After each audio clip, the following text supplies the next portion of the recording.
Welcome friends. अब हैं हम अपने बायोलॉजी के नए टॉपिक के साथ जिसका नाम है परिसंचरण तंत्र। इंग्लिश में हम बोलते हैं सर्कुलेटरी सिस्टम। हमने डाइजेस्टिव सिस्टम पूरा पढ़ लिया, मैंने ह्यूमन टीथ पढ़ा दिया। उसके बाद अब हम शुरू करेंगे अगला तंत्र हमारा मानव शरीर का, जो होता है आपका परिसंचरण तंत्र, और जिसे कहते हैं हम circulatory system. Guys, competitive point of view से ये बहुत ही इम्पोर्टेंट है और इससे क्वेश्चंस पूछे गए हैं और आगे भी पूछे जा सकते हैं। परिसंचरण तंत्र में जो हम पढ़ेंगे वो हम पढ़ेंगे हृदय। परिसंचरण तंत्र ही हृदय है, और कैसे हृदय होता है, कैसे ये कार्य करता है, ये क्यों होता है, यही सब हमें इस वीडियो में देखना है। ठीक है गाइज, आइए हम शुरू करते हैं। सबसे पहला क्वेश्चन जो स्टार्टिंग हम करेंगे कि परिसंचरण तंत्र या सर्कुलेटरी सिस्टम की खोज किसने की। इसकी खोज जो की थी गाइज वो विलियम हार्वे ने की थी। किसने की थी? विलियम हार्वे ने की थी। जो हमारा हृदय होता है उसका भार कितना होता है गाइज? जो हमारा हृदय है उसका भार 300 ग्राम होता है अप्रॉक्स में।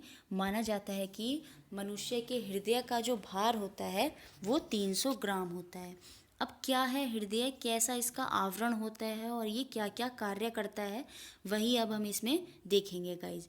अगर मैं हृदय की बात करूं तो इसमें 4 कोष्ठ होते हैं, या फिर हम जिसे बोलेंगे इंग्लिश में 4 चैम्बर होते हैं। तो हम वही 4 चैम्बर देखते हैं और उन्हीं से हम हृदय को समझने की कोशिश करेंगे।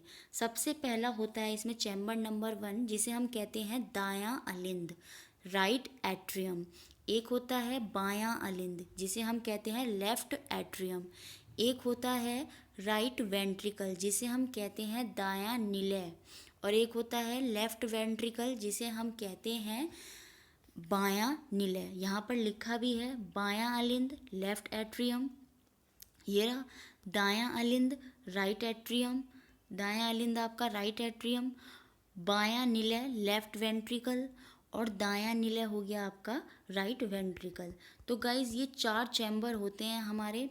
कौन कौन से चैम्बर? बायां अलिंद, दायां अलिंद, बायां निलय और दायां निलय। जो भी कार्य होता है वो इन 4 चैम्बरों के थ्रू ही होता है। अब ये 4 चैम्बर का कार्य क्या होता है? अशुद्ध रक्त को शुद्ध करना ही हृदय का या इन 4 चैम्बरों का कार्य होता है। कैसे? हृदय का कार्य ही यही है, अशुद्ध रक्त को शुद्ध रक्त में बदलना।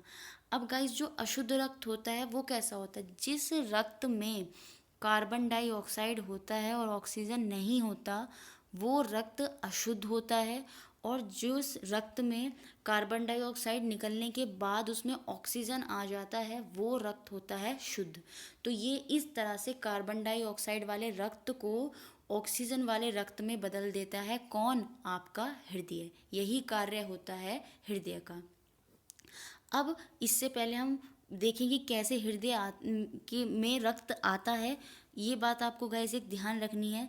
जब अशुद्ध रक्त जो है वो नलियों द्वारा हृदय में आता है, तो उन नलियों को हम कहते हैं शिरा। वो नलियाँ क्या कहलाती हैं? शिरा। और इंग्लिश में हम उन्हें कहते हैं वेन, VEIN, वेन। अभी मैं आगे पढ़ाऊंगी भी, याद रखिए। जब अशुद्ध रक्त जिन नलियों द्वारा हमारे हृदय में आता है वो होती हैं शिरा, वेन। और जब अशुद्ध रक्त शुद्ध रक्त होने के बाद जिन नलियों द्वारा बाहर निकलता है वो होती हैं गाइस आपकी धमनी। उसे हम कहते हैं धमनी, या फिर इंग्लिश में हम कहते हैं आर्टरीज। इंग्लिश में हम क्या कहते हैं? आर्टरीज। तो याद रहेगा, अशुद्ध रक्त जिन नलियों द्वारा आता है वो शिरा, और जिन नलियों द्वारा अशुद्ध रक्त शुद्ध होने के बाद बाहर निकल जाता है वो होती हैं गाइस धमनी। ठीक है, तो अब हम शुरू करते हैं कि कैसे हम अशुद्ध रक्त लेते हैं और कैसे वो शुद्ध होकर हमारे बॉडी में चला जाता है और कैसे हृदय उसमें काम करता है। तो गाइस, जो हमारी बॉडी में अशुद्ध रक्त आता है वो सबसे पहले हमारी इस वाली नली में आता है, जो ये आपको नीले रंग की नली दिख रही है। इसे हम कहते हैं सुपीरियर वेना। ये वी मिस हो गया है इसमें। Superior vena cava, superior vena cava, ये जो नली होती है इस नली से अशुद्ध रक्त आता है, और नीचे से ये इन्फीरियर वेना कोवा, ये दो नलियाँ होती हैं, सुपीरियर वेना कोवा और इन्फीरियर वेना कोवा, ये जो नीले रंग की हैं दोनों, इन दोनों नलियों से अशुद्ध रक्त जो है वो आता है। और अशुद्ध रक्त आने के बाद सबसे पहले राइट एट्रियम मतलब दायां अलिंद के अंदर रक्त चला जाता है। ये क्वेश्चन पूछा गया है कि अशुद्ध रक्त आने के बाद कौन से कोष्ठ या चैम्बर में जाता है। तो गाइस नीचे से और ऊपर से दोनों नलियों द्वारा सुपीरियर वेना कैवा और इन्फीरियर वेना कैवा द्वारा जो रक्त है वो आपका किस में जाता है, सबसे पहले जाता है दायां अलिंद में, राइट एट्रियम में आपका जो अशुद्ध रक्त होता है वो जाके इकट्ठा हो जाता है, चला जाता है। ठीक है, आपको पता चल गया।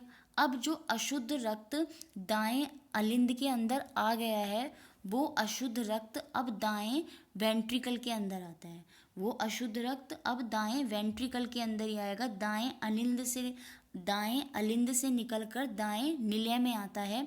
कैसे आता है गाइस, इसको मैं अलग से समझाती क्योंकि ये डायग्राम में इतना डिटेल अंदर से नहीं है। दाएं और बाएं अलिंद के बीच में इस तरह से तीन, यहाँ पर मैं बता देती हूँ, इस तरह से ऐसे करके ऐसे करके ऐसे करके ये तीन इस तरह से पतली पतली सी लाइनें होती हैं। जैसे यहाँ पर तीन लाइनें होती हैं, वो क्या करती हैं, तीन मतलब एक तरह से तीन डंडे होते हैं, वो क्या करते हैं, वो थोड़े से झुके हुए होते हैं। किस तरह से गाइस, ऐसे झुके हुए होते हैं, यहाँ पे देखिए ऐसे होते हैं। तो जो दाएं अलिंद से रक्त होता है वो ऐसे निकलते हुए आपके दाएं निलय में आ जाता है। ठीक है, मैंने बताया था राइट एट्रियम से निकलते हुए रक्त इस तरह से आपके कहाँ आ जाता है, आपके दाएं निलय में आ जाता है।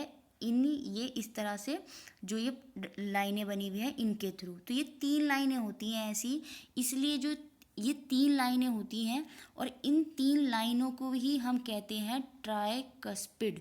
ये क्या कहलाती हैं, ट्राइकस्पिड, और हिंदी में हम इसे कहते हैं, यहाँ पर लिखा भी है त्रिक पर्दी, यहाँ पर लिखा है दाएं अलिंद से रक्त दाएं निलय में त्रिक पर्दी द्वारा आता है, या ट्राइकस्पिड द्वारा हमारे दाएं निलय में रक्त आ जाता है। तो गाइस जब ये ट्राइकस्पिड द्वारा दाएं निलय में आना शुरू हो गया, मैंने बताया था इस तरह से बनता है, इस तरह से बनता है, और यहाँ से रक्त निकल के आपके दाएं निलय में आ जाता है।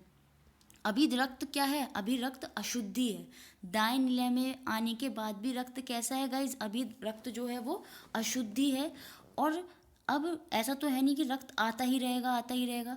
तो क्या होता है, हमारे अंदर की जो मसल्स होती हैं वो क्या करती हैं, स्क्वीज हो जाती हैं, मतलब सिकुड़ जाती हैं, जिसके कारण क्या होता है, ये ट्राइकस्पिड जो होती हैं, जो ये पर्दी होती हैं, वो क्या हो जाती हैं, बंद हो जाती हैं। जो अभी इस तरह से थी गाइस, जो अभी ऐसे थी वो अब बंद होकर इस तरह से स्ट्रेट हो जाती हैं, बंद हो जाती हैं, जिसके कारण क्या होता है, जो दायां अलिंद से रक्त है वो दाएं निलय में आना रुक जाता है, बंद हो जाता है, क्योंकि दायां निलय जब फुल हो जाएगा तो वो वापस दाएं अलिंद की तरफ रक्त वापस जाने लगेगा, और ये गलत प्रोसेस हो जाएगा। तो इसलिए क्या होता है, वो ट्राइकस्पिड जो हैं, वो जब हमारा जो मसल्स होती हैं वो दाएं निलय को स्क्वीज कर देती हैं, जिसके कारण ट्राइकस्पिड जो द्वार होते हैं, कपाट होते हैं, वो बंद हो जाते हैं, ट्राइकस्पिड बंद हो जाता है, और जिसके कारण रक्त ऊपर नहीं जा पाता। और जब वो बंद होता है तब गाइस एक आवाज़ आती है धक,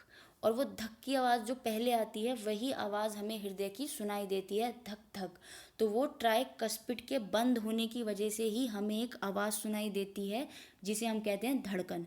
ठीक है, वो आवाज़ सुनाई देती है। अब क्या हुआ, अभी अशुद्ध है रक्त, दो चैम्बरों का काम हो गया, दो चैम्बरों ने अपना काम कर दिया। अब ये अशुद्ध रक्त जो दूसरे चैम्बर में आ गया था, आपका दाएं निलय में आ गया था, अब ये अशुद्ध रक्त गाइज प्लमनरी आर्टरीज, प्लमनरी धमनी के थ्रू, यहाँ पर है ये रही आपकी ये जो बैंगनी रंग की है, ये है आपकी प्लमनरी धमनी, जिसे कहते हैं प्लमनरी आर्टरी। प्लमनरी आर्टरी के थ्रू ये रक्त ऊपर की तरफ जाने लगता है और ये रक्त आपका यहाँ प्लमनरी आर्टरी से यहाँ से निकल जाता है और यहाँ से निकल जाता है और यहाँ से निकलने के बाद दाईं तरफ से निकलता है और इधर बाईं तरफ से निकलता है। दाईं तरफ से निकलने के बाद हमारे दाएं फेफड़े में जाता है और बाईं तरफ से निकलने के बाद ये रक्त हमारे बाएं फेफड़े में जाता है।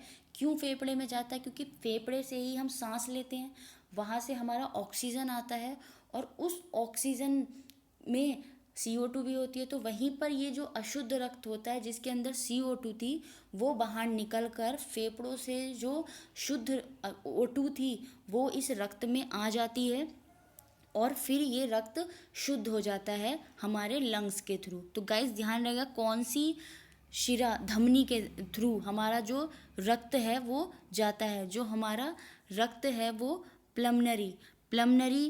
प्लमनरी आर्टरीज के थ्रू, ये देखिए मैंने बताया था बैंगनी रंग की, प्लमनरी आर्टरीज के थ्रू हमारा रक्त निकल जाता है, लंग्स में पहुंच जाता है, वहाँ शुद्ध हो जाता है और शुद्ध होने के बाद रक्त अब हमारे तीसरे चैम्बर में आता है जिसका नाम होता है बायां। अब हमारे बाएं अलिंद में रक्त आ जाता है। बाएं अलिंद में रक्त कैसे आता है? इन चार, यहाँ पर भी प्लमनरी वेन्स काम करती हैं। कौन काम करती हैं? प्लमनरी शिरा। ठीक है, ये लिखा भी है प्लमनरी वेन्स, ये चार होती हैं, दो इधर हैं और दो इधर हैं। तो ये चारों क्या करती हैं? जो रक्त लंग्स ने हमारे फेफड़ों ने शुद्ध कर दिया था, उन चारों नलियों के थ्रू ये लंग्स आता है सीधा आपके तीसरे चैम्बर में और वो तीसरा चैम्बर है आपका बायां अलिंद, लेफ्ट एट्रियम। समझ में आ गया? प्लमनरी आर्टरीज से लंग में गया और प्लमनरी वेन से हमारे किस में आ गया? शुद्ध रक्त तीसरे चैम्बर में आ गया, बाएं अलिंद में आ गया। अब शुद्ध रक्त बाएं अलिंद में आने के बाद ऐसे ही यहाँ पर भी कपाट होते हैं ऐसे करके। वहाँ पर ट्राइकस्पिड था, अब इधर होता है बाइकस्पिड वाल्व, इसे कहते हैं बाइकस्पिड वाल्व। इधर बाइकस्पिड वाल्व होता है, वहाँ 3 डंडे होते थे, यहाँ 2 होते हैं। यहाँ भी ऐसी होता है। इस चैम्बर से शुद्ध रक्त निकलकर सीधे चौथे चैम्बर में आता है आपका, मतलब लेफ्ट वेंट्रिकल में आपका रक्त आ जाता है जिसे हम कहते हैं आपका बायां निलय। तो बाएं अलिंद से निकलकर रक्त बाएं निलय में आ जाता है, वो जो शुद्ध रक्त होता है। और किस कपाट के द्वारा? वो द्विपर्दी होता है, द्विपर्दी। इधर की तरफ त्रिपर्दी था, अब द्विपर्दी होता है जिसे बोलते हैं बाइकस्पिड। बाइकस्पिड से ये रक्त आ जाता है और ऐसे ही यहाँ पर भी होता है गाइज। रक्त आता तो नहीं रहेगा, रुक जाएगा, यहाँ पर भी ये सिकुड़ जाती हैं जिससे क्या होता है, जो बाइकस्पिड होती हैं, जो रेखा होती है बाइकस्पिड कपाट जो होते हैं वो बंद हो जाते हैं, रक्त नहीं आ पाता ताकि वो वापस ना जाए, इसलिए रक्त रुक जाता है, रक्त और फ्लो उसका नहीं आता।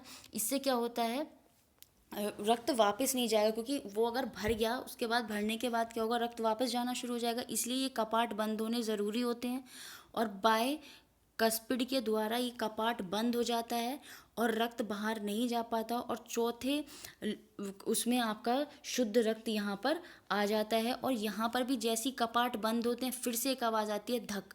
तो आवाज़ हमारी 2 बार आती है धक धक। तो एक बार जब आई जब ट्राइकस्पिड में बंद हुआ और एक बार आवाज़ जब आई जब बाइकस्पिड में बंद हुआ। इस तरह से हमारे हृदय में आवाज़ आती है। अब इसमें शुद्ध रक्त आने के बाद चौथे चैम्बर में रक्त आने के बाद आपका जो ये रक्त होता है, शुद्ध रक्त आपकी बॉडी में चला जाता है। वो भी किसके थ्रू? ये जाता है आपका एरोटिक, यहाँ पर लिखा है आयोटिक, आयोटा होता है, इसे आयोटा कहते हैं। ये जो लाल रंग का आपको दिख रहा होगा गाइज, ये रहा, देखिए गाइज, ये है आयोटा। आयोटा के थ्रू जो है ये रक्त, जो आयोटा के थ्रू ये जो शुद्ध रक्त है, ये जो ऊपर 3 बन रही हैं, इन 3 से तो ये ऊपर वाले हिस्से में रक्त जाता है और एक ये नीचे है, ये नीचे वाले बॉडी पार्ट को रक्त को भेज देता है, जो शुद्ध रक्त जिसमें O2 आ गया है। तो गाइज आपको समझ में आ गया होगा किस किस तरह से अशुद्ध रक्त आया और कौन कौन सी नलियों द्वारा वो शुद्ध होकर हमारी बॉडी से निकल गया। ठीक है, इस तरह से रक्त की ये पूरी वर्किंग होती है। मैंने यहाँ पर लिखा है दायां अलिंद से रक्त दाएं निलय में किसके द्वारा आता है? त्रिपर्दी के द्वारा आता है, जिसे हम ट्राइकस्पिड कहते हैं। तथा बाएं निलय से रक्त जो है वो बाएं निलय, यहाँ पर बायां आएगा, दायां लिख दिया, बाएं निलय में द्विपर्दी मतलब बाइकस्पिड के द्वारा हमारा जो रक्त है वो आता है। ठीक है, ये हो गई सारी बातें। अब देखते हैं आगे कुछ इंपॉर्टेंट बातें। हृदय को गति प्रेरक भी कहते हैं। हृदय को पूछा गया है, क्वेश्चन में पूछा गया एग्जाम में कि किसे गति प्रेरक कहा जाता है। हृदय को गति प्रेरक भी कहते हैं। अब हृदय धड़कन क्या होती है? धड़कन मैंने तुम्हें बताया था, धक धक होती है। हृदय के संकुचन, जब हृदय का संकुच हो जाता है, बंद होता है, एक बार ऐसे होता है बंद खुलना, जैसे मुट्ठी होती है बंद खुलती है। ठीक है, सिस्टोल जिसे कहते हैं, इंग्लिश में कहते हैं संकुचन को सिस्टोल। हृदय का संकुचन और शिथिलन होने को ही धड़कन कहते हैं। डायस्टोल, ये होता है सिस्टोल और डायस्टोल, इन दोनों को ही कहते हैं हृदय धड़कन मतलब हार्ट बीट। ठीक है, मनुष्य के जो सामान्य रक्त हार्ट बीट होती है वो 70 बार होती है 1 मिनट में। ठीक है, साधारण मनुष्य में कितनी बार होती है? 70 बार 1 मिनट में। भ्रूण अवस्था में मतलब बच्चों में, छोटी अवस्था में कितनी होती है? 150 बार पर मिनट। एक बार धड़कने पर 70 ml, यहाँ पर ml मिस हो गया है गाइस, 70 मिलीलीटर, 70 मिलीलीटर रक्त पंप करता है। मैंने बताया था हृदय जो है कितने एक बार में सारा प्रोसेस होता है, ऐसे ये प्रोसेस चलता ही रहता है। तो एक बार प्रोसेस होने पर कितने ml रक्त जो है वो शुद्ध हो जाता है, अशुद्ध से डीऑक्साइड से ऑक्सीडेशन हो जाता है उसका, वो होता है 70 ml रक्त का। ठीक है गाइस, ये वाली बात हो गई आपकी। इसमें और पॉइंट्स देखते हैं इसमें कि और इसमें क्या क्या पॉइंट्स इंपॉर्टेंट है गाइस, इसको देखते हैं आगे। ये क्या कहता है इसमें? हृदय में एक पेस मेकर होता है जो धड़कन प्रारंभ करता है। हृदय में एक पेस मेकर होता है जो धड़कन प्रारंभ करता है, उसे ही हम साइनो ऑरिकुलर नोड कहते हैं। तो पूछा जा सकता है साइनो ऑरिकुलर नोड, जिसे हम कहते हैं SAN। ठीक है, साइनो ऑरिकुलर नोड, ये क्या करती है? ये हृदय का पेसमेकर होता है जो धड़कन को प्रारंभ करता है। पूछा जा सकता है, डायरेक्ट क्वेश्चन, सीधी सा पॉइंट है। ठीक है, उसके बाद हृदय धड़कन मतलब हार्ट बीट को प्रारंभिक करने वाला कारक कौन कौन से हार्ट बीट को, प्रारंभ नहीं, प्रभावित हार्ट बीट को जो है हमारी जो हृदय धड़कन होता है उसको कौन कौन से कारक प्रभावित करते हैं? हार्मोन्स। कौन कौन से हार्मोन्स? थायरॉक्सिन और एंड्रीनलिन, ये जो होते हैं दो हार्मोन, एंड्रीनेली और थायरॉक्सिन हृदय धड़कन को कंट्रोल करने में मदद करते हैं। CO2 और अम्ल हमारी जो हृदय धड़कन होती है उसको बढ़ा देता है। अगर कार्बन डाइऑक्साइड और एसिड, अम्ल की मात्रा ज़्यादा हो जाएगी तो हमारी धड़कन जो है वो तेज़ हो जाएंगी, बढ़ने लगेगी। क्षार, जो क्षार होता है, कड़वापन होता है, वो हमारे हृदय की धड़कन को क्या करता है? घटाता है। अब यहाँ पर लिखा है गाइस शिरा, यहाँ पर फिर से एक्सप्लेन करा गया है शिरा और धमनी। ये मैंने आपको बता दिया था। शिरा क्या होता है एक बार देख लेते हैं। शरीर से अशुद्ध रक्त को हृदय में ले जाने वाली रक्त वाहिनी को ही शिरा कहते हैं। मैंने बताया था जो अशुद्ध रक्त को लेकर जाती हैं हमारे चैम्बर में, पहले चैम्बर में, वही क्या होती हैं? आपकी शिरा होती हैं, वेन होती हैं। इसका एक अपवाद होता है प्लमनरी शिरा। जो प्लमनरी शिरा होती है वो शुद्ध रक्त को लेके जाती है। मैंने बताया था जो प्लमनरी आर्टरीज लेके जा रही थी, तो आर्टरीज जो हो गई वो इसका अपवाद हो गई इसलिए। ठीक है, तो वो शुद्ध रक्त को लेकर जाती है, तो ये इसका अपवाद है प्लमनरी शिरा। इसमें CO2 घुला होता है जिससे यह रुधिर को फेफड़ों तक ले जाता है और बाइकार्बोनेट के रूप में। और इसकी जो सबसे बड़ी शिरा होती है वो होती है इन्फेरियर वैन कोवा। मैंने बताई थी स्टार्टिंग में, एक हमारा सुपीरियर वैन कोवा और इन्फेरियर वैन कोवा से रक्त अंदर जाता था चैम्बर एक में। तो पूछा जा सकता है सबसे बड़ी शिरा कौन सी होती है? वो होती है इन्फेरियर वैन कोवा, हमारी सबसे बड़ी शिरा होती है। और CO2 को घुला होता है रुधिर में, उसे फेफड़ों तक पहुंचाने का काम हमारा इसका होता है, वेन का। धमनी क्या होती है? आर्टरीज जिसे कहते हैं। हृदय से शरीर की ओर ले जाने वाली रक्त वाहिनी को धमनी कहते हैं। हृदय से शरीर की ओर, जो हृदय से शरीर की ओर को रक्त लेके जाते हैं, मतलब शुद्ध रक्त को लेकर जाती है, उसे ही हम धमनी कहते हैं। और इस सबसे बड़ी धमनी कौन सी होती है? प्लमनरी धमनी होती है।